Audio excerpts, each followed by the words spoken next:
I'm actually doing I know you just did the what do you call it? The mystery bag unboxing. Yes, I did. I'm about to do the I'm getting it early before it's available. The Extreme Cane Mint bundle that I just put up. I'm actually gonna be unboxing one of those. Is it okay that you said that on live because we're live? Well, hopefully people will go back and watch it. We can trim it. Yeah. Well, no, that's actually it's common knowledge that I work with Alex. Yeah, that's pretty Hey good. guys, you're gonna see cool stuff. Yeah, and I'm gonna show you. If you go to my channel, then you can see cool stuff right now that I did an unbagging of the mystery bag. Not an unboxing, but an unbagging. Yeah, his channel is Pipe Dream Hookah. Oh, his channel's Matt Dezen. Go check him out. Okay, guys. Oh, we already got a couple of viewers. I think one of them may be you, so there's someone else here. Hey, guys, I'm going to try and get comments working because today is going to be a special episode. We're going to try to do a all comments, viewer, listener, whatever, spectacular. We're going to do like a question and answer type scenario. I'm going to tell you about my bizarre surroundings in a minute. But first, I am trying to make sure that I have all the stuff going on. I'm trying to do a couple things. Adrian, how have you been these last 3 weeks? I haven't talked to you for a while.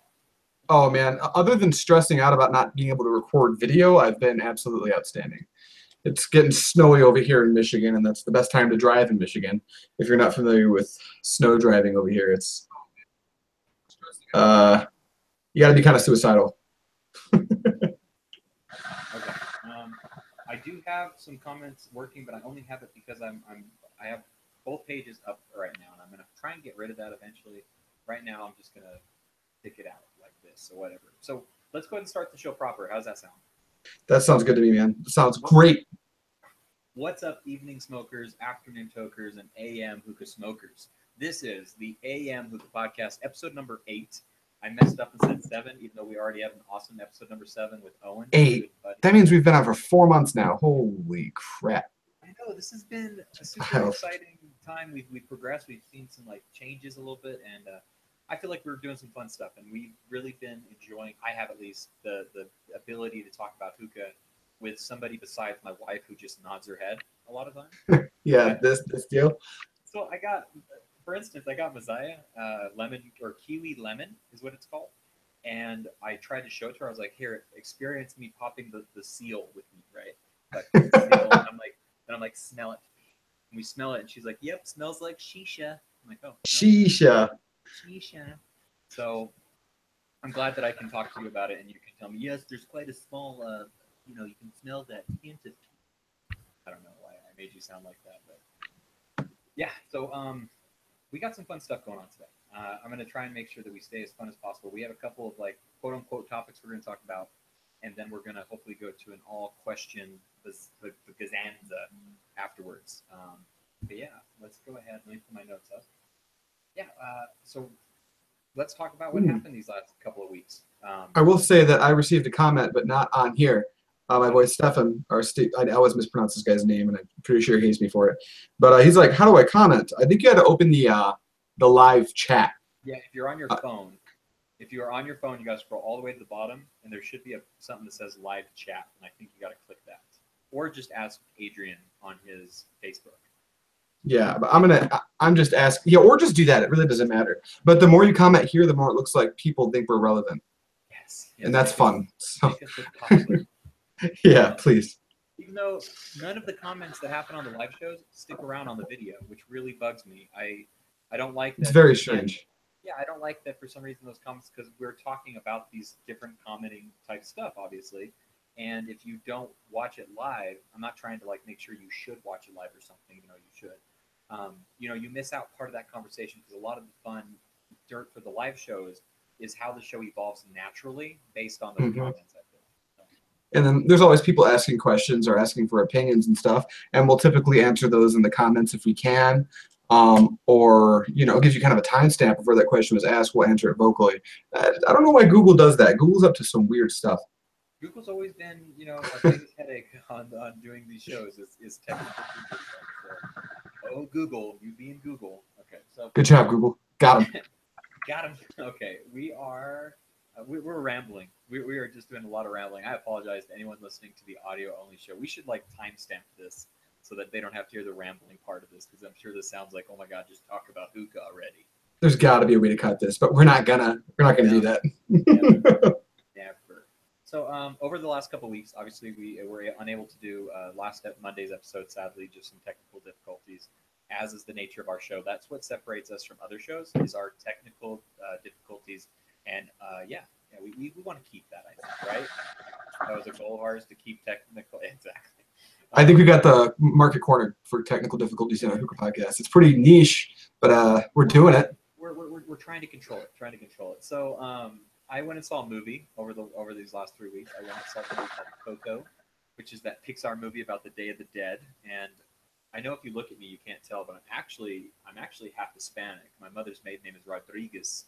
I'm half Mexican. I know I look so white. I was going to say, that sounds like a lie. It sounds like you're lying to me right now.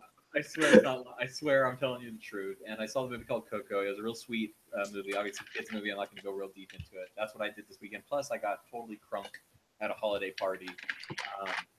Drank a little bit of that drunk juice, which I now say all the time because of you. You're exactly white enough to say that, by the way. Okay.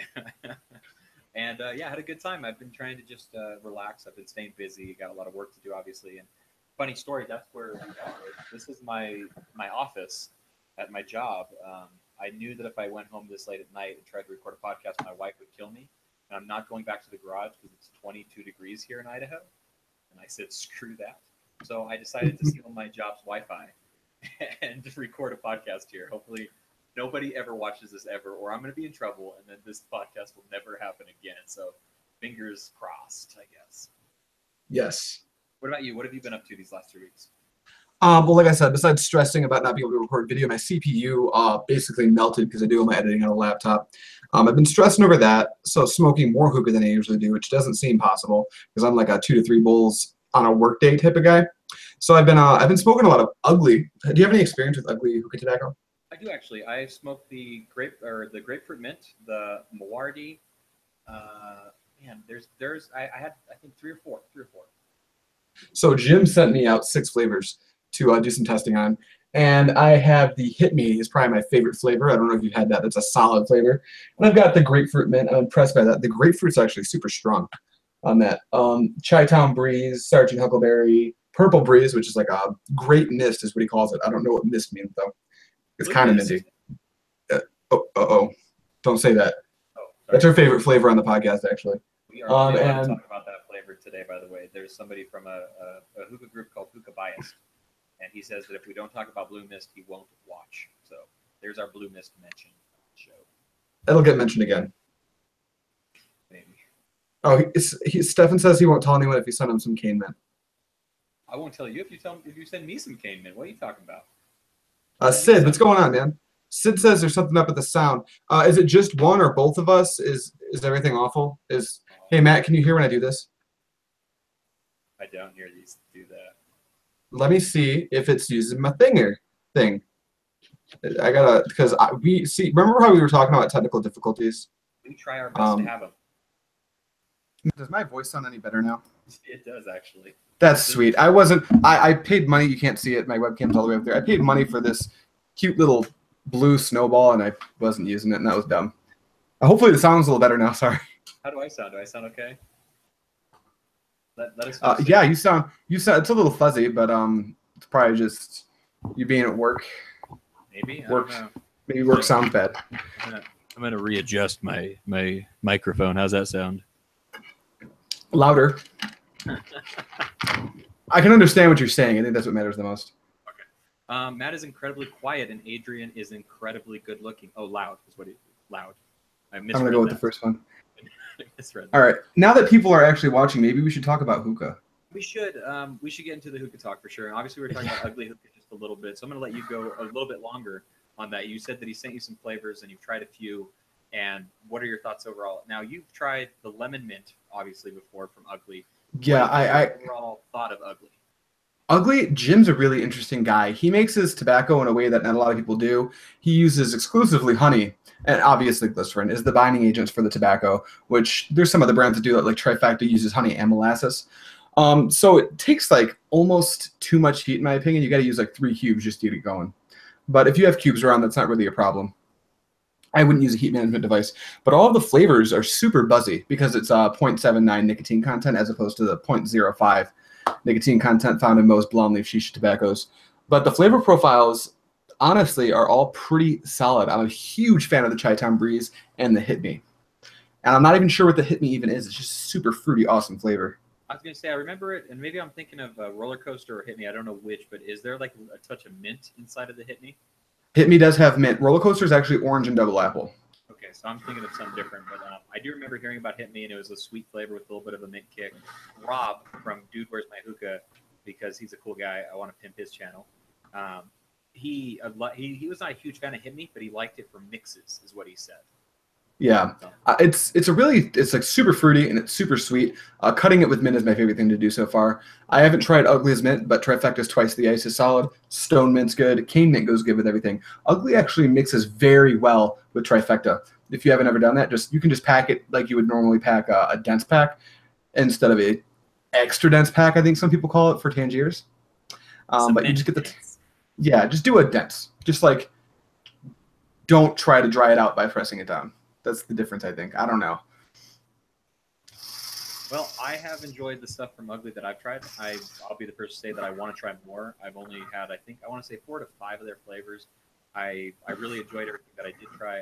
Anybody in the comments, please feel free to let us know what you think about Ugly, and if there's flavors that you think are standout Ugly flavors that one of us should give a try, and let me know, because I would like to add some Ugly to my life, because it's just too darn beautiful at this point. Yeah, and I smoke for a head buzz a lot of the time, and Ugly does fulfill that for me. I actually, between Tangiers and Ugly, they have very similar head buzzes for me, which is really weird because you would think that Tangiers would give you a bigger head buzz being a burley leaf tobacco and all that. Depends on the flavor for sure, especially with Tangiers. I noticed some flavors will hit me harder than other ones as well. Ugly, I want to say that the ones that I tried, like the Mawardi, I didn't think there was any buzz for that one at all, but I want to say the grapefruit mint gave me a little bit of a buzz, but like I said, it's been a little while since I tried them, so I'm not 100% sure. As for me, when it comes to smoking new tobacco, I've been smoking some Mazaya. I finally got my hands on some Mazaya, and I got a flavor called. Now you smoke Mazaya, correct? You like their lemon mint a lot. I'm a big fan of Mazaya. I have a few flavors I enjoy, but lemon mint is by far and large my favorite Mazaya flavor. I got the kiwi with lemon. Have you tried that one? No, I have. Is that good? It sounds good. It reminds me a lot of a gummy. I'll say I like gummy and candy flavors and stuff like that, and it's not a good candy flavor, I would say for sure. It's not a bad lemon flavor, and I mixed some mint with it the last time that I smoked it, so that was a great lemon mint experience. And then the kiwi just adds this little bit of sweetness to it, so it's a nice mix of both a little bit of sweetness and a little bit of bitterness. Neither one of them is natural tasting; they're both very artificial and very kind of candy-like. But I like that in my hookah tobacco, especially with a blonde leaf, particularly. So it's not nearly as powerful as like something like P3. So it's a very good mix of something that's light, breezy, and then also just really, really enjoyable in the sense that it has that tart, lemony taste a little bit, and then also a little bit of that kiwi taste as well. Stefan says he's tried Happy Hour and didn't enjoy it. What is Happy Hour supposed to be? That's one of the few Ugly flavors I haven't had a chance to get my hands on just yet. And Matt, where did you source your Mazaya? Just curious. I got it from, well, here's the thing is I have a video coming up that I don't want to spoil, but it is from 5starhookah.com. And I will be having a pretty fun little video come up in the future, just to keep an eye out for it. Spoil it when we stop being live. Yeah, I will, for sure. Secret spoiler. You can't do that to me. Also, I forgot about one of the flavors that I've been smoking a little bit of. I got the Fumari Sweet Mint. And I don't know, have you tried Sweet Mint yet? No, I haven't smoked a lot of Fumari. It's not my favorite brand. They've got a lot of candy flavors. You gotta try them again. They're getting really good stuff. Now, I'm a big fan of White Gummy Bear. I was a fan of their Mojito. I have not gotten my hands on the Sweet Mint yet. I think I'm going to pick it up soon, though, because I've heard mostly positive feedback on the Sweet Mint. I was a big fan of the Mojito Mojo. I was a big fan of that one. I liked it quite a bit. And then also, I got Sweet Mint out of the 5-star mystery bag. If you don't know what the mystery bag is, 5-star hookah, go check out my video. I explained it a little bit, and I have some fun with it as well. On YouTube, check it out. But I do talk about Fumari Sweet Mint a little bit. It's a good mint. It's not like groundbreaking or earth-shattering or something that's going to revolutionize the mint market. It's just really good. It's a sweet mint, I mean, it really says what it's going to do and what it is. And for a blonde leaf tobacco that doesn't have a big buzz, that will last you a long time and mixes very well with stuff, Fumari is a good brand in my opinion. Yeah, I haven't had any problems with Fumari. It's not the performance, it's the flavor profile that gets to me because I started out with their white and red gummy bear and stuff like that. And that was all kind of, it was just too candied for me at first. And then I actually had the chance to try their ambrosia. Have you tried that? Ambrosia. No, Yeah, not the ambrosia. super solid melon flavor. It's awesome. Would highly recommend it. Okay. Yeah, those are kind of the stuff I've been smoking. Sadly, I just recently finished my kind of sad. I finished my Lavu from or the lychee from Lavu, and I really loved it a lot. And it's all gone, and I just stare into like this empty container now. I'm just like, remember when we enjoyed each other so much? I miss you. Isn't it just awful when you get to the like end of a really good 250? That's the worst. I just finished off this bowl. Actually, I just finished off two 250s. My trifecta dark leaf raspberry and pineapple. This is it for both of those flavors, and I'm devastated. Stefan says that he hates spiced chai. Now, are you saying that you hate the drink that you buy at the store, spiced chai, or is there a specific brand or a specific brand tobacco-wise that you don't like the spiced chai of? Have you tried the Viceroy chai from Lavu? That's my question to you, Stefan, because that's a pretty good chai one. Is the Viceroy chai? I need to try more Lavu. All I've had so far is the lemongrad, and that was an outstanding flavor. I did a review on that, and ever since I'm just like ready to get my hands on more. I want to get some of the stuff from their heritage line, the black label stuff. I'm almost scared of it. I'm not gonna lie. I feel like Kumari spice chai. I should have known what you were talking about. My apologies. But yeah, I don't like their spice chai either. Honestly, a lot of their more spice oriented flavors I'm not a big fan of, and this is gonna sound like it's heresy. But their blueberry muffin was not a big fan of. It wasn't. I don't know. Not for me. Sorry, guys. Me and my sorry to cut you off. Me and my buddies got together mixing some stuff up, and we came up with this really neat mix. It's just it's like 40% the blueberry muffin, 40% Alchemist Russian Mule, and then the rest of it's FML. That was a super good mix if you're in the mood for it. But the blueberry muffin was way too chemically on its own, in my opinion. Not a fan of the blueberry muffin. Call me cray cray. But the weird thing is, I like spice chai from Heavenly. Heavenly, you don't say. I also like the spice chai from Heavenly quite a bit. I did not review it like I was planning on it. And you know who else has a good chai flavor is Awaha. Awaha has a really good chai flavor as well. Any other chai flavors have you tried? Chai Tom Breeze is really good from Ugly. Okay, I haven't tried that one. That's a super solid chai flavor. And I'm trying to think because I used to really like the chai flavors, because it's that creamy sensation and stuff. Yeah. And I'm trying to think if there was one chai that I had that was no good at all, and I can't remember the brand. It was a brand that disappeared real quickly and stuff. I want to say it was Fusion. I tried the chai flavor from Fusion Tobacco, and it was garbage. I tell you, garbage. It's really easy to mess up a chai flavor. Starbuzz. I'm not a big fan of the Blondie Starbuzz, except for Blue Mist, which is the best flavor ever created by man. But they actually have their chai tea flavor, and it's actually just a really good. It's not super sweet. It's just like it actually gives you these tea notes, which are super good. If you've ever had that before, I don't know if you've had the chance to try that. I have not, sadly. Now we were talking about some stuff, and I for some reason got off track of it. I don't know why. But while we're still waiting for a few more people to hopefully join in on the show, because it looks like we just have a couple. Sid, if you're still there, please say hello. I'd love to hear from you again. Stefan, thank you so much for coming early and sticking around and hanging out with us, obviously. Do you have any questions for us? I'd love to hear if you have any interesting notions or what's something you like about hookah that you'd like to throw out to us. We're here to chit-chat and talk. This is kind of a thrown-together episode a little bit just because of how the last couple of weeks have gone for the most part. What are you smoking, Adrian? I'm not smoking, obviously, sadly.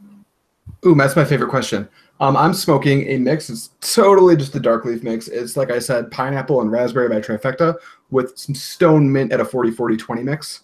It's awesome. It's sweet. The clouds are good. I don't know if you can see this. My camera set up correctly.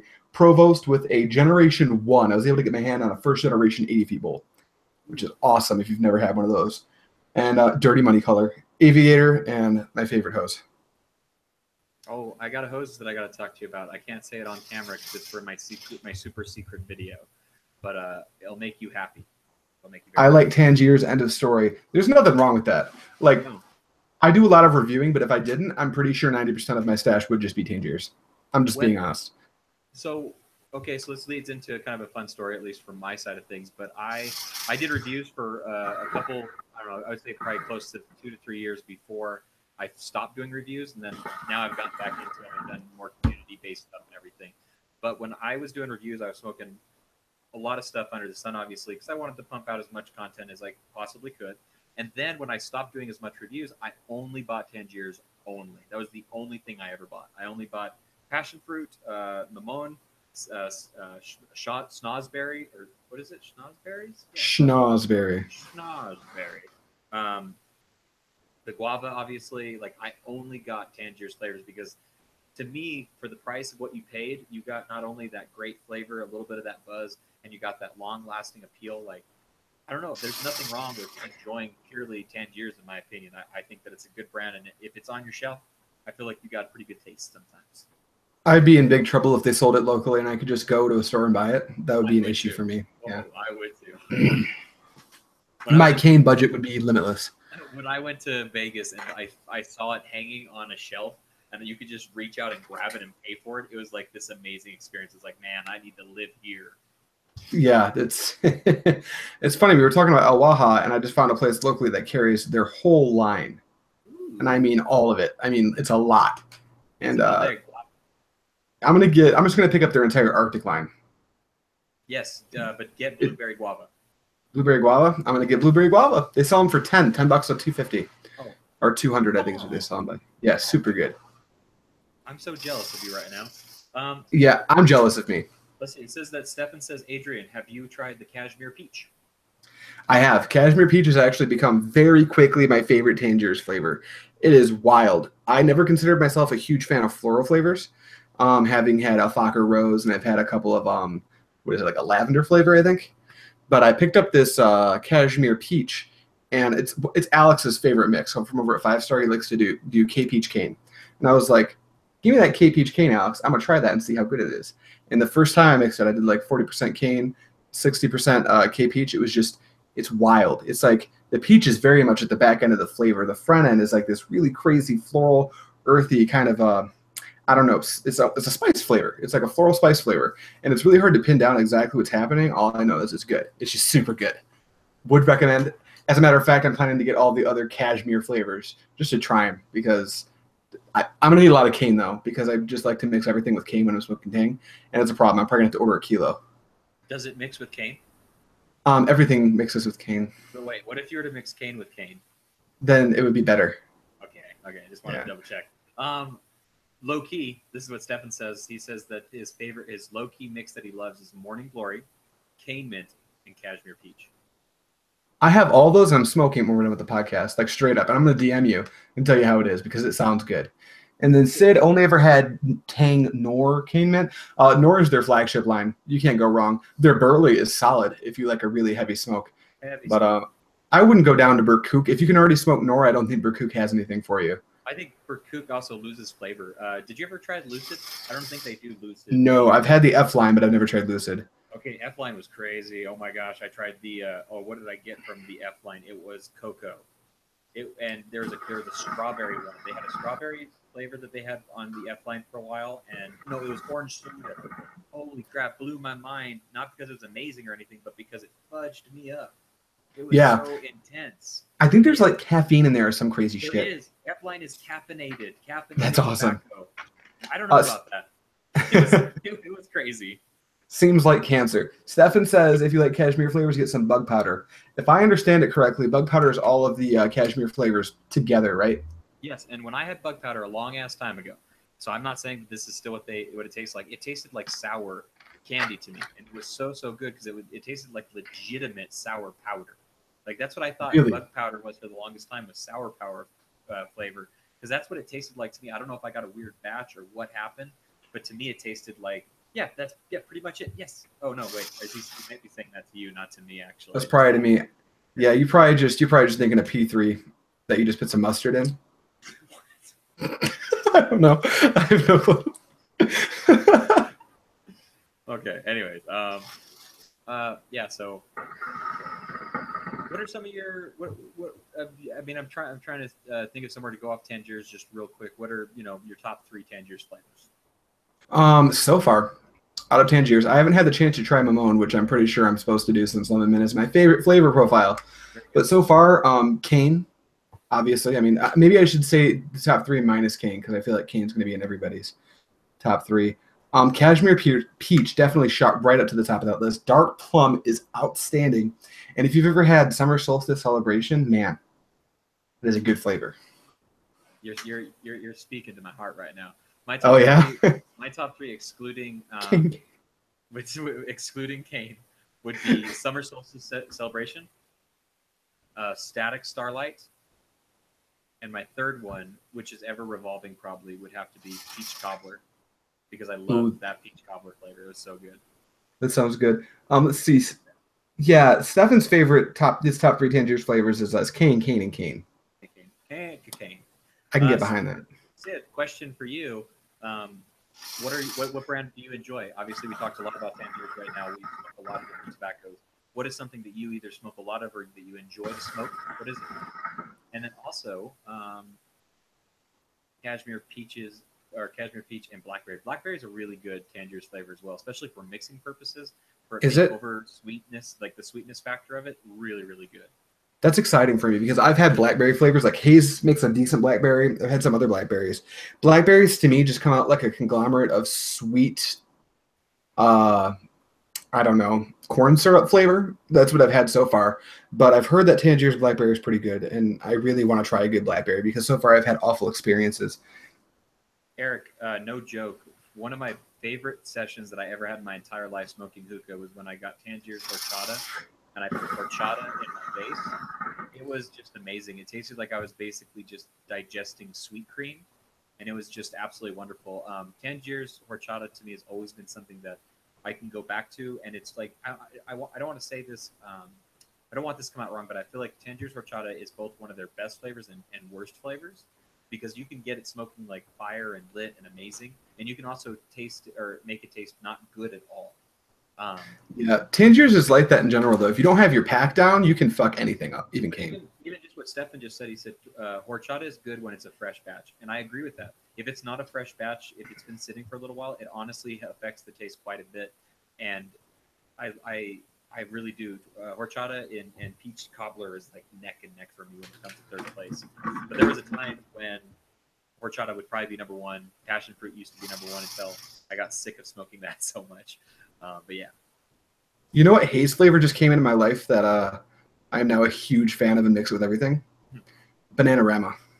I don't like banana flavors. It's see, this is a banana bread flavor. That doesn't sound good. That does. Emphasis on see, you're wrong is the thing. Here's my question: does it taste like banana, or does it taste like yellow number 3? It tastes like a cinnamon cakey kind of a flavor with banana on the back end. Do you know what I mean by that when I say yellow number 3? Like, Yeah, I get it. Okay, Yeah. Yeah, it tastes like purple drink, like grapes just taste like purple drink. Yeah, I get it. No, it makes perfect sense. Sid smokes a lot of everything, but he steers clear of the dark leaves. Normally, I like dark leaves, but right now I'm testing a lot of products, Sid. So if you look over at my stat, yeah, you can't see that too well, but it's just full of Alchemist and Ugly and just a bunch of blondes that you'd probably be into.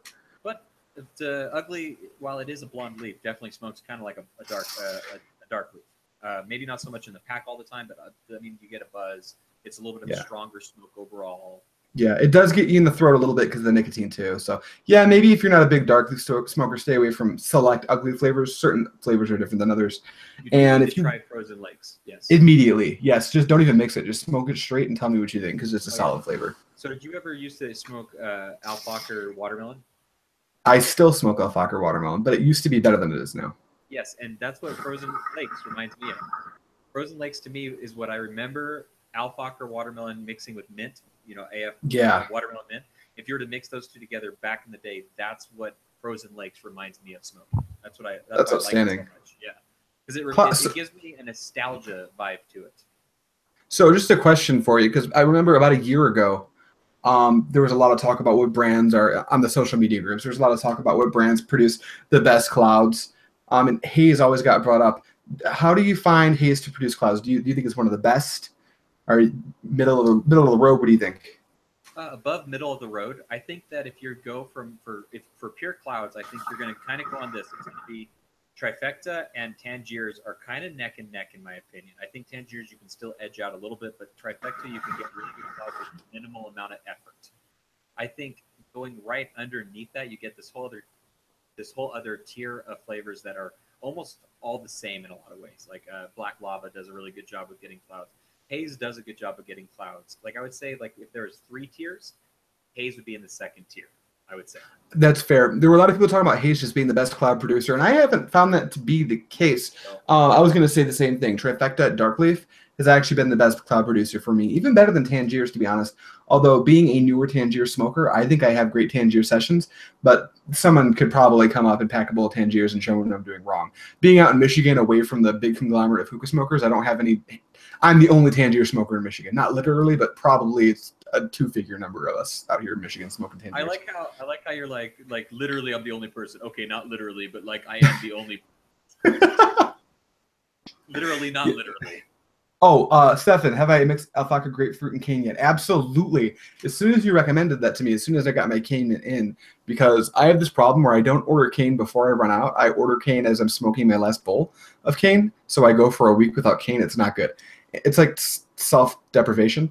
But yeah, the grapefruit and cane is absolutely outstanding, and I actually like to mix in a little bit of not Al Waha, Alpha Kama. There's a lot of Al names. Alpha Kama grapefruit iced tea is also solid in that mix. Yeah, no, it was solid, Stefan. It was awesome. So Sid, just so you're aware, on my channel, I don't know about your channel. Have you reviewed a lot of haze flavors on your channel? I have reviewed 5 cents a cup. I've got more coming, but so far just 5 cents. So I have actually quite a few haze flavors on my channel. So if you are interested in checking out some haze, my apologies. If you're looking for some haze reviews and some knowledge about some flavors such as like Simple Mint, which I absolutely loved, Frozen Legs. There was also, there was a couple that I can't think off the top of my head for some weird reason, but I did, I think, 5 flavors that I reviewed from haze. So if you're looking for some reviews, I would highly recommend going and checking out some of the stuff that I smoked because I enjoyed haze a lot. I've always liked haze, except for when they first hit the market in the very beginning when they were not good, but they are very good now. Oh, Cucumber Rita. That was another good flavor. Yeah, can we just talk about Cucumber Rita for a minute? My favorite cucumber flavor is Cucumber Mojito from Trifecta Blonde, though. What's your opinions? I haven't had that flavor. The only cucumber flavor I have experience with is the Cucumber Rita, and my God, I think I smoked through that in like 3 days, an entire 250. It was good. It was really good.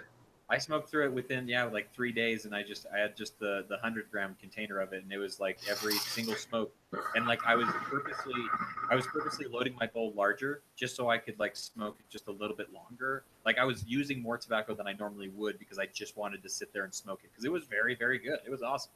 With the Trifecta or the haze? The haze, and then the Trifecta came around, and I loved the Trifecta. I smoked that one first, so I knew it was what I was expecting for a cucumber flavor. And I really, really like the Cucumber Mojito. And it looks like Sid has had the Cucumber Mojito. What did you think of it? I want to know your opinion. I see those for sure points. I'm assuming that means like I like, but I don't know. I can't read. Could be I hate. But what's interesting about haze for me is I plan to do a video on this soon. Haze is an extremely tolerant tobacco. You can pack it in a number of ways, and it'll still pretty much perform. It's heat resistant to an extent. A lot of people said you can just overpack the shit out of it and still handle heat. I have not found that to be the case necessarily, but you can go anywhere from some people call it a semi-fluff. I just call it slightly less dense than a normal pack. Anywhere from a normal to a semi-dense works great. And you can even overpack it a little bit, but some people I've seen like the Fletcher Knoxville from over at Hookah TV. They do this insane overpack, and I don't know how they got that to smoke because I tried it and I'm like, it's not for me. I'm not doing that. You know what? You can keep doing that all you want. Yeah.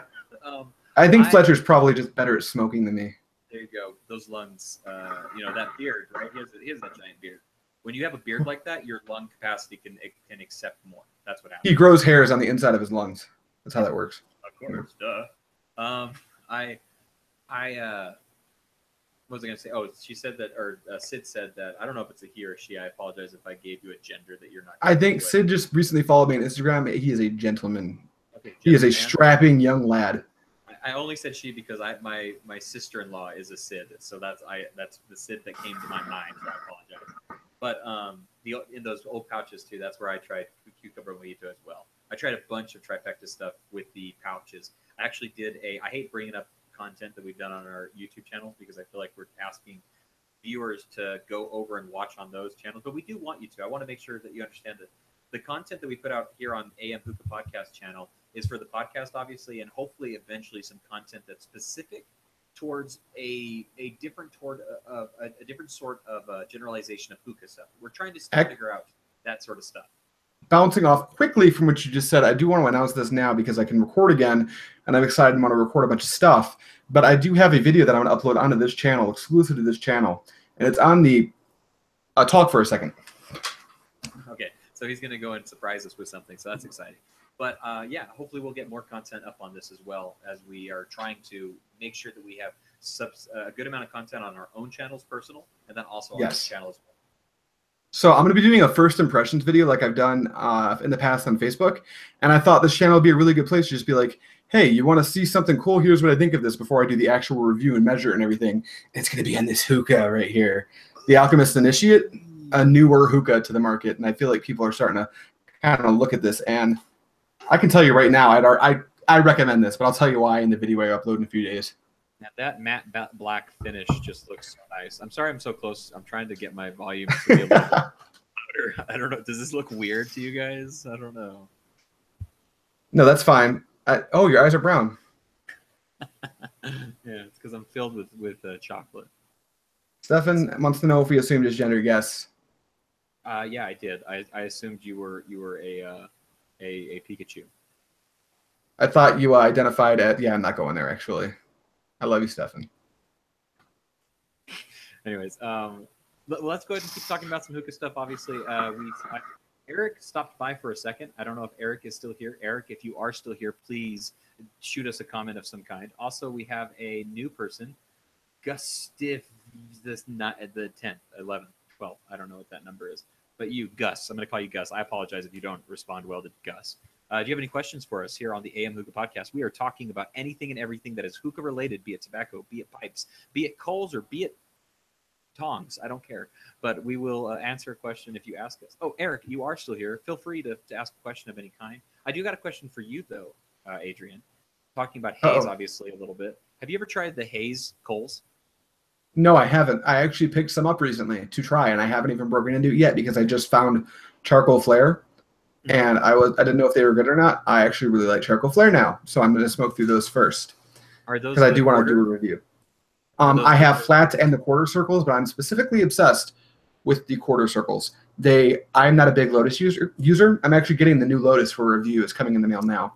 But I actually find myself using the Lotus way more with those quarter circles because it'll heat my bowl for straight up an hour. Like I can smoke a blonde out of my Lotus for an hour and it's solid. So it looks like I'm on Omegle. Oh my god!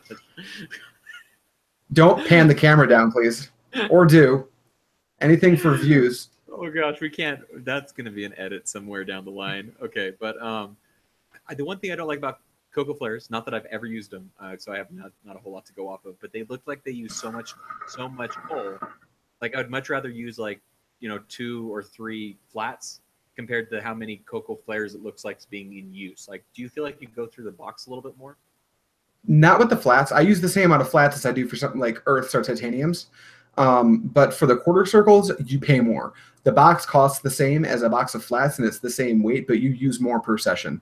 Now, I don't find myself switching out coals with the Lotus because that's a mess. But with the quarter circles, they will go for an hour. I find the sessions actually pretty awesome, and they feed off of each other, so they're less likely to black out because of the close proximity they are to each other. We're going to touch on Eric's question here in just a minute, but before then, I want to ask you a question. Have you ever tried to use those Cocoa Flare quarter circles inside your Provos? Yes, and it doesn't work. No, it just doesn't heat it up? Or it's what do you... too much heat. Okay. If you can use 3, but that just seems like a waste because they give you exactly enough for X amount of 4. Yeah. If you use 4 every time, and I don't want to be left with 2 quarter circles. That just sounds like a fucking nightmare because I don't know if I'm going to pick them up again or not. So that's interesting. Obviously the Cocoa Flare when they first came out with the coal specifically made for the Lotus, it was different, and it was definitely seems like it's been beneficial and working for them and everything. But I just kind of wonder how a circular coal would work for something like the Provost. And I think the majority of us use the Provost to such an extent. Like I would guess, I don't know for sure, you're using an 80 feet bowl. You probably have 2 coals in there, correct? 2 flats lit on. It's trifecta. I'm expecting this to go straight through the podcast and maybe even a little bit after. Exactly. So like, why would we want to use a larger coal when we don't need to use a larger coal? Do you know what I mean? Yeah, they're strictly, like very strictly for the Lotus and the Ignis, in my opinion. And even then, I can see where you wouldn't want to use them because you can use cubes. And especially now, I have seen Zach from Strictly Shisha. If you don't know about him, I don't know how because he's like one of the biggest YouTube hookah reviewers. But go check out Zach from Strictly Shisha. His quality's through the roof, and he's very objective with the way he reviews. But according to him, the new Lotus can fit 3 cubes right off the bat without having to do that awkward stacking thing, no lid, that you have to with the current version of the Lotus. I will test that myself, but I tend to trust him. So I don't know if I can say anything, so I'm not going to go like deep into anything, but I am going to be getting a product to review in the future. I can't, like I said, I'm not sure what I can say, but I'm not like a big HMD person. I use the Provost because I use foil and I grew up using foil. I'm not one of you young kids with all these like fancy stuff. So I'm so used to using the foil technique and everything. I know that you did too. I've been watching your videos since you first started posting them and stuff. So I know that you're not a huge HMD guy either. So I'm a little bit hesitant to like figure out how to like use these HMDs just because like, I don't know. To me, I want less steps, and sometimes it feels like doing the Lotus is like another step. I don't know. Does it ever feel that way? I agree. I completely agree. On the topic of HMDs, has Ron contacted you yet? Yes. Okay, cool. I'm excited because it looks cool. Me too. That's all I'm gonna say. Yeah. So at least and if any of you know what we're talking about, good for you. If not, I'm not going to spoil it too much. But a potentially cool thing is coming out, and we're going to talk about it. Yeah, hopefully on the podcast. I hope it's cool, and I'm glad that we're both getting one because it'll make the conversations a lot easier. Just yes. But let's go ahead and hit up on Eric's question that he said. Eric said, thoughts on the fudge bowl. Just got a couple today and haven't formed an opinion yet. Now, I don't have a fudge bowl. I have always wanted to try one. They look like a good small bowl to me, but yes. I use my Bambino bowl, and I really enjoyed that. Now, you have both Bambino and a fudge bowl, correct? I have the Bambino, the fudge, and the 80 feet. And if any of you don't know the thing that the 80 feet bowl and the fudge bowl is, it's all in the spelling. You spelt it correctly, Eric, so you know what's happening with the fudge bowl. Yeah, I'm not going to get too into there's people who don't. There are people who don't get it. I've talked to people that didn't. I feel just because. Yes. Yeah, we don't need to go into that. We don't need to go into I'm going to break down my thoughts on the fudge bowl as objectively as possible. Okay. Looking at it from an objective standpoint, not getting into any of the politics, the fudge bowl is one of the most outstanding small bowls you can buy on the market. It's a Rook style bowl. It's essentially just a Rook Mini. The Rook Minis that Alpaca makes, it's just Liberty's version of that bowl. There's some politics between that too. Let's not get into that. It's very weird. I've been talking to Omar, and it's weird. It's just weird. But it's a solid bowl. Tangiers is one of the best Tangiers bowls. You can actually get just enough Tangiers to do 2 rounds of coals, cook it completely, get that sweet donut. Everything's awesome. You can do blonde You can it's just deep enough to get a decent fluff pack going, and you can get like a 1 round of a blonde leaf. It's the most versatile small bowl, in my opinion, of its class, because for any of you who know the relationship between the 80 feet bowl and the fudge bowl, the 80 feet bowl is a similar bowl, but the 80 feet bowl tends to be quite a bit deeper than the fudge bowl, and it doesn't have the Rook style spire. So it performs a little bit differently. A lot of people tend to compare them to one another directly, and I actually use them for very different things. I would actually compare the fudge bowl more directly to 5 Star's Bambino bowl that's actually made by Alpaca bowls. They're very similar in diameter. The Bambino doesn't have that Rook style thing going on, but they take heat the same way and they produce roughly the same session. I just like the fudge because the airflow is just a little bit better. Okay, I've never felt the need to get one of those Rook style bowls because I don't think they add a whole lot. I feel like I've gotten good enough at my foiling that the foil drag is never a worry or something that I've ever like thought is going to like cause me to have a bad session of any kind. I will say that I own the 80 feet bowl and the Bambino bowl, and the Bambino bowl has honestly completely replaced my 80 feet bowl. I used to use the 80 feet bowl for Tangiers, for a lot of I used to use the 80 feet bowl for a ton of stuff. I will say this though, I use my Bambino bowl less than I used to use my 80 feet bowl, but when I do use something that I would have used my 80 feet bowl for, I use my Bambino bowl. Does that kind of make sense? That makes perfect sense to me. If I had the option, if both bowls were clean, I would usually go for the Bambino. However, I have a pretty solid collection of bowls at this point, and I usually gravitate towards my Bambino. But because my bowls aren't always clean at the same time, if I've used the 80 feet, then I'll grab my Bambino. But if the Bambino's been used, I don't have a problem grabbing one of my 80 feet off the shelf. They're solid bowls. They just waste some tobacco. Yeah, I think so. I do enjoy the sessions that I get out of it. I don't know if it's not so much a waste as it is something that you have to be willing to use a little bit more of. That I know that sounds counterintuitive or doesn't sound the same, but to me, you do get a little bit of a stronger taste compared to a Bambino. I think you get a better session with Bambino, probably overall, maybe by a touch. Yeah, and that's the thing about the fudge bowl. I tend to think I'm pretty good at getting my foil nice and drum tight. I find that the fudge bowl does give it a little bit more flavor, and I think that's just because of raw air contact to the actual tobacco. There's just a little bit more area. That's it. That's the only real difference. So we've got a few questions that we should probably try answering with the little bit of knowledge that we have. I'll let you go ahead and take one of them. Okay, let's see here. Let's start from the top. Show Bob.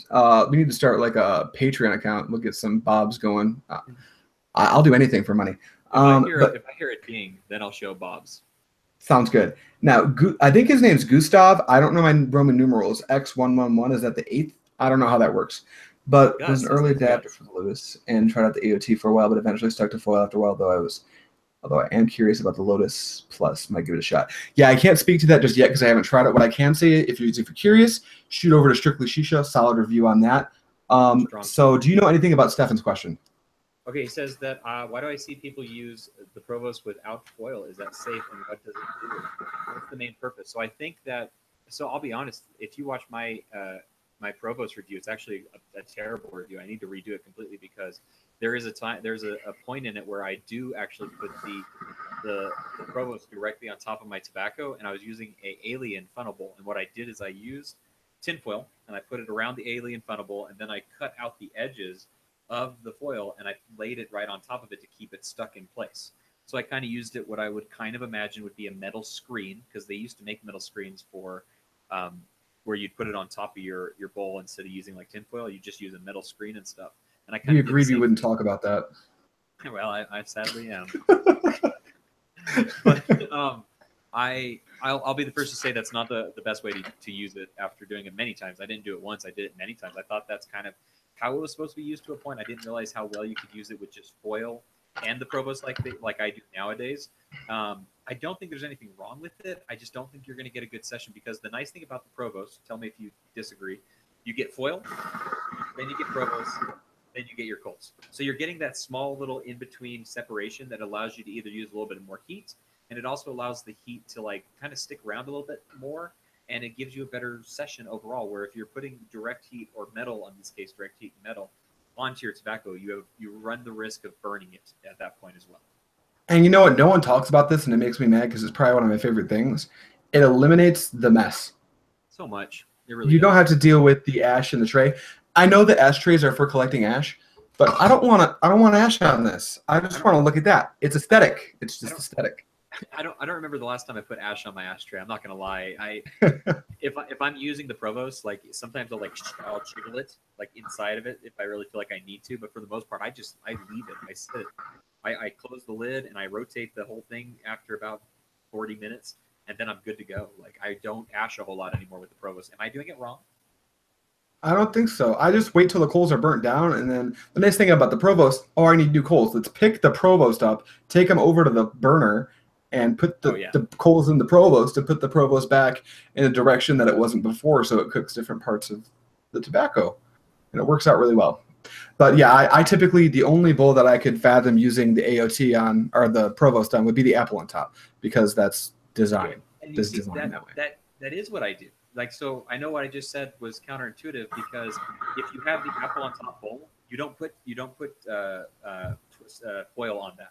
You only put the, which is crazy, because it's different. I guess because you're so used to putting tinfoil and then the Provost on top, and then when you just put the Provost on top and no tinfoil, it feels like you're doing something wrong. So obviously it works and it can work. The problem is the bowl is specifically designed to do that, so you want to do it with it. So it's kind of like, I'm going to tell you, don't ever do this, but do it if you have this.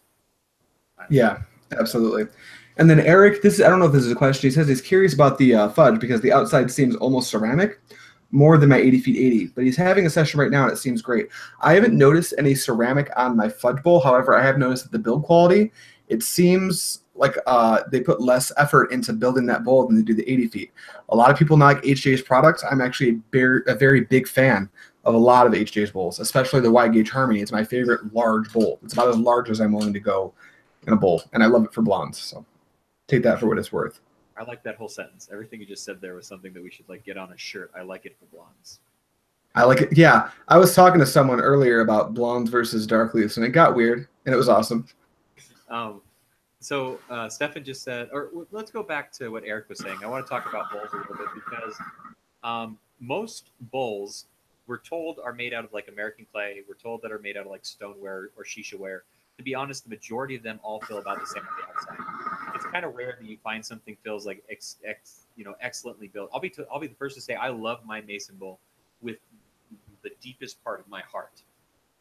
It feels cheaply made on the bottom of the base where it's very thin and it almost feels like it's not finished in a way. Like the whole thing's beautiful. It's made very nicely. It's a cast, not actually handmade or anything.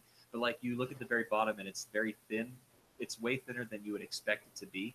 So it almost looks not cheap. I don't want to say cheap. That's the wrong word. It just doesn't look as nice as some of those thicker bowls sometimes. Hey, it looks like we got Nemo Smokes joining us as well, which is awesome. I haven't seen what he wrote yet. Snap!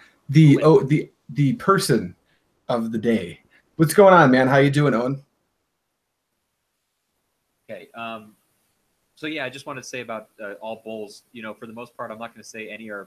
No one's lying to you. I think that if someone tells you that they're being made out of high quality clay or stoneware or whatever they're being made out of, they're telling you it is. But for the most part, clay, when you burn it or when you cook it, it all kind of feels kind of like ceramic. And also the term ceramic and clay or like pottery are all kind of interchangeable. Like they're not exactly like this like set in stone. See what I did there? Knowing exactly we need a soundboard, right? Yeah, let's get a soundboard going because that deserves the what is it? Curb Your Enthusiasm. That needs one of those. Okay, let's see what else has been being talked about. Stefan says that he needs to get his hole packing for the provost down. Stefan, don't overthink it. That's my advice. Don't overthink a lot it. Of holes. Just poke it. Just poke it. What I used to do when I first got it was I would poke the holes through the provost, and I get really good airflow in decent sessions, but that's tedious, right? So what I've realized is I just poke a lot more holes than I typically would for a normal foil and coal session. That way, just some of them kind of line up. They don't need to line up perfect. And what I do to center it perfectly is I just poke one hole straight down the middle because the provost has one. I don't think it does anything, but it just lets me line it up the way I like it. I haven't put barely any thought into my provost hole pattern since I got it. Honestly, the less you think about it, the better your session will be. Just throw it in there, right? And it looks like, let me see. I want to get down to what Owen's talking about because I think he's got some good insights. Yes. But Eric, he says he likes the HJ stuff. He called me out and said to compare them side by side. I actually had to do the same thing with HJ products because I kind of bought into the hype or the anti-hype of HJ makes garbage products. And I was like, oh no, but I think I have just as many HJ bowls as I do alpaca bowls right now. And while I tend to enjoy the alpaca bowls a little bit more because they have a larger variety from model to model, the HJ bowls that are good are good. HJ does make some weird products, like the Flying Saucer is kind of a weird bowl. I had that and actually gave it away. I wish I had. It was a weird bowl. The foil doesn't set on it right. It's like a bad Vortex bowl, basically. But like his Alien bowl is a great one-round Tangiers bowl if you're into that. It's kind of like what we said. Like we both agreed that we love the 80 people, but we both said we love the 80 people. But we both used the Bambino bowl over it. I mean, that's exactly the same thing. They're both well-made products. Neither one of them is, I would say, exceptionally better than the other one. But I would use the Bambino bowl over the 80 feet. Matt, I will be right back. Give me a minute and a half. Okay, you're good. We're gonna go ahead. I'm gonna go ahead and jump down and say that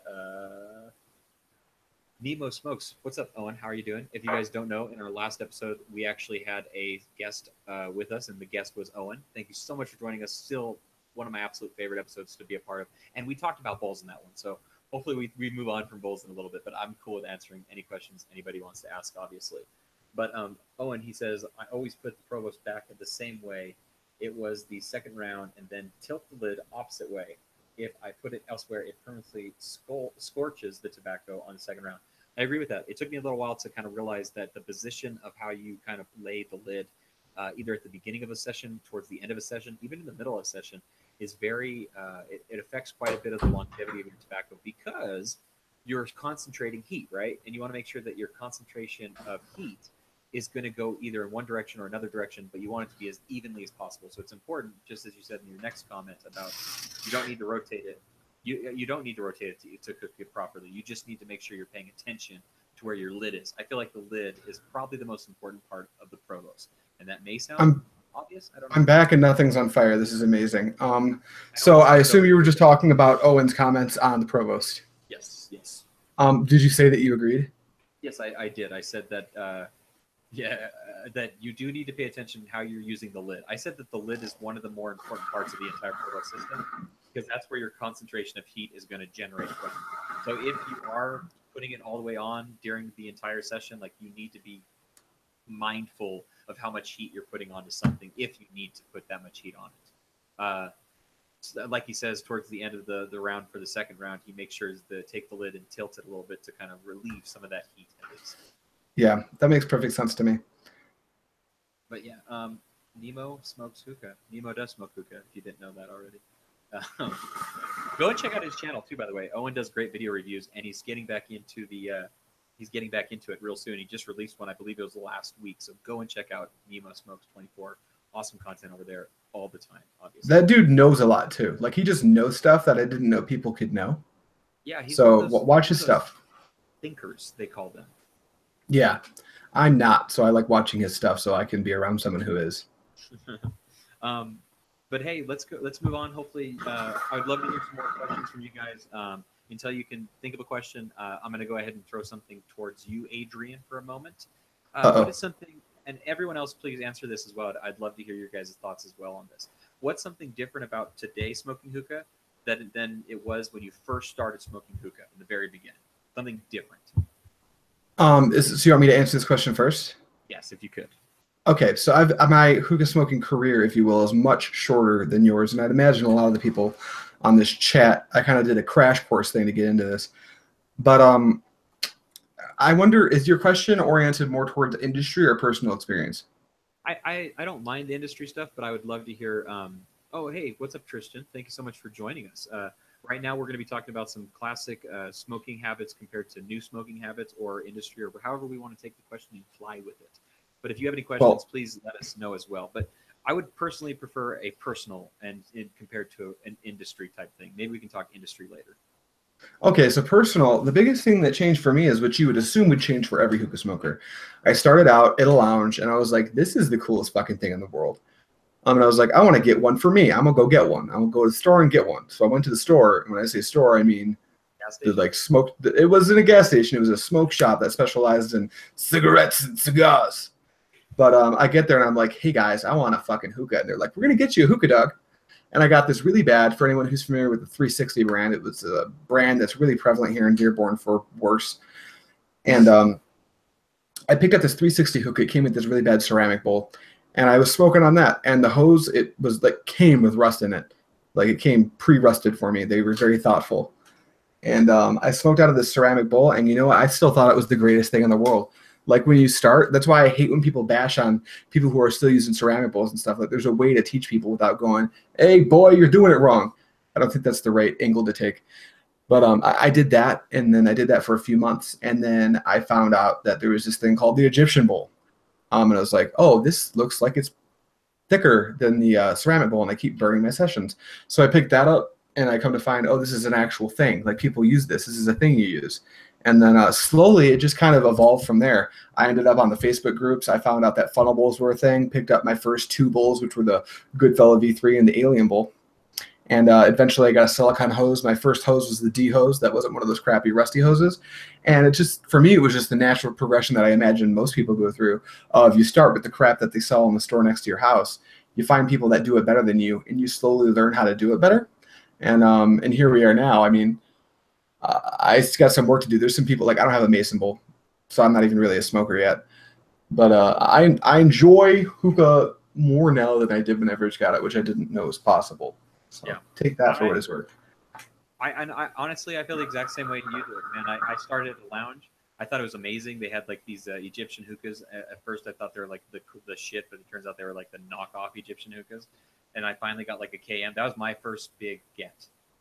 Me too. when I first got a KM hookah, I got my KM single black cherry hookah. I thought I was it. I was done. I didn't ever again. It was amazing, and I love that hookah still to this day. Same thing with the bowls, man. I smoked out of a ceramic bowl into an Egyptian bowl for the longest time. I smoked out of the same bowl over and over again until I finally got an Alien, then an 80 feet, and then it took me so long to finally upgrade those ones as well. You know, you will get into hookah. This is kind of what I think of it. You guys let me know in the chat. You let me know as well. You get into hookah, whatever you put into hookah, you'll get out of it. I mean, you can put in, you know, just the simple generic stuff and not ever want to increase what you're doing, and you'll always get the same kind of session. If you want to enjoy your sessions better, differently, or just experience something new, if you go into that mindset like that, you will experience new stuff, and you'll find new and exciting and fun stuff to be a part of. You know, I mean, the reason why we're having this podcast right now is because me and you are both two people that really enjoy hookah as a passion and as a hobby. Therefore, we found each other. You know, I'm not trying to get like philosophical or deep or anything, but or romantic. Guys, you made it weird. Okay, I might have tried. I don't know. Tristan says that he just got my Mason Timber Hose, skimming Trifecta Earl Grey in my mate. Oh yeah, he's running out. That's always a scary thing. He's getting ready to smoke Trifecta Earl Grey. Have you tried Trifecta Earl Grey? The OG Akeem is here, and yes, Trifecta Earl Grey is one of my favorite flavors of all times. He's the OG. He's our boy. Friend of the show. Super friend of the show right there. We need to have him on principle alone. Yes. Let's see. Once I got into hookah groups, I made so many friends in the industry.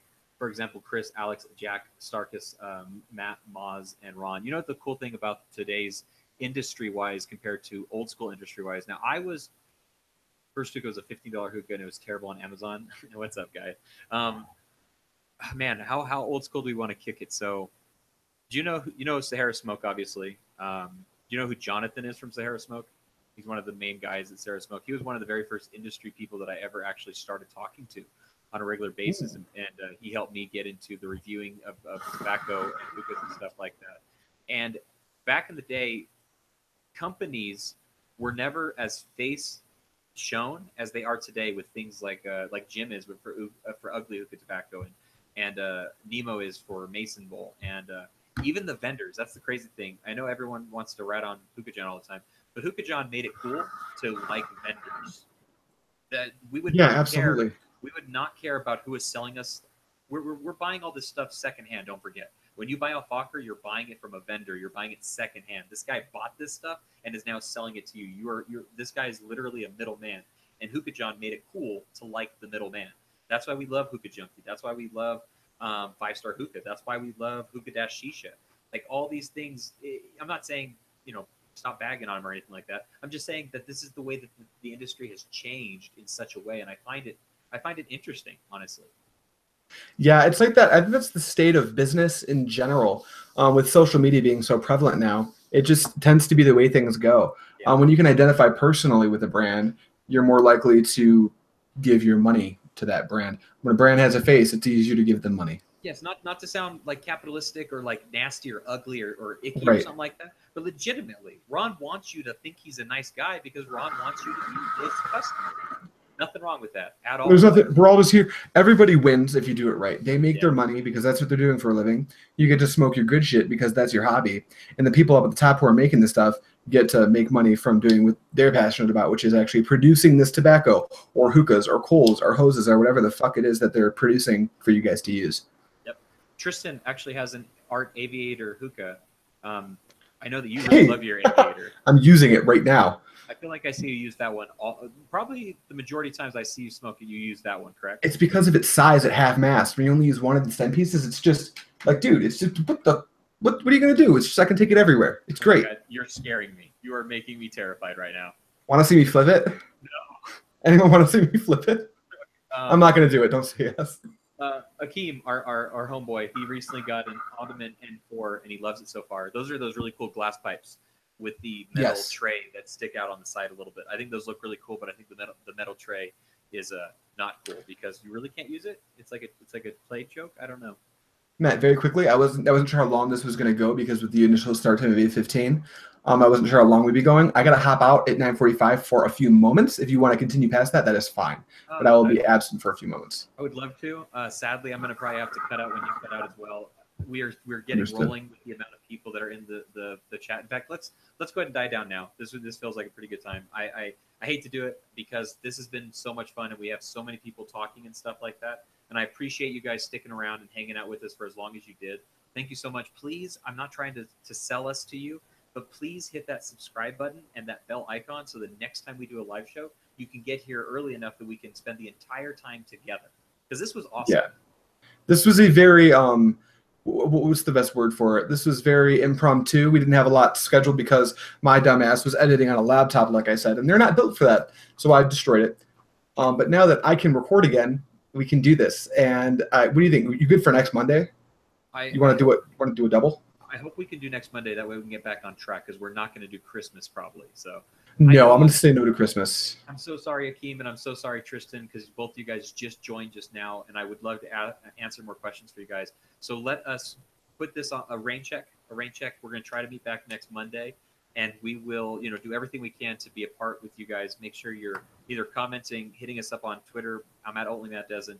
Hit Pipe Dream Hookah as well on Twitter. What's your Twitter handle? My Twitter handle is _pipe dream, same as Instagram. Yes, and also find us on Facebook as well. I will talk to you on Facebook, and I'll love to have more hookah conversations with you. This was such a fun episode. By far the second favorite compared to the one with Owen, which still ranks number one. Owen, right in my heart, right there. Yeah, genuinely, I'm sorry. It seems like people are just now joining and want to talk, and all I want to do is sit here for the next 2 hours talking about hookah. So let's arrange this better for the next episode, and I'll make sure to do some posting on social media to let you guys know what time it's going to be on stuff. I assume you'll do the same. I will totally as well. Thank you guys so much for joining us. This is, of course, the A.M Hookah Podcast. I've been your host, Matt. This is your host, Adrian. Adrian, that's me. I guess everyone say goodbye. Bye, everybody. Thank you so much for taking time out of your day to watch this train wreck of a podcast. It's awesome.